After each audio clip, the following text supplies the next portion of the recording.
সানরাইজে গরম মশলা দিয়ে গুঁড়ো গরম মশলা দিয়ে নামিয়ে দেবো।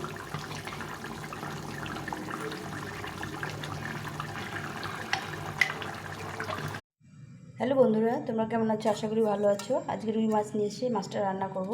তোমার সঙ্গে রেখে নিয়েছি, এখন মাছটা ভেজে নেব। মাছগুলো ভাজা হয়ে গেছে, মাছগুলো উঠিয়ে নেব।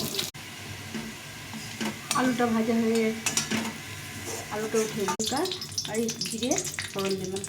এর মধ্যে পেঁয়াজ কুচি দিয়ে দেবো, দেবো লবণ, হলুদ, আদা জিরে লঙ্কা বেটে রেখেছিলাম, এটা দিয়ে দেবো। এই আলুটা দিয়ে দেবো, গুঁড়ো গরম মশলা দিয়ে নামিয়ে দেবো।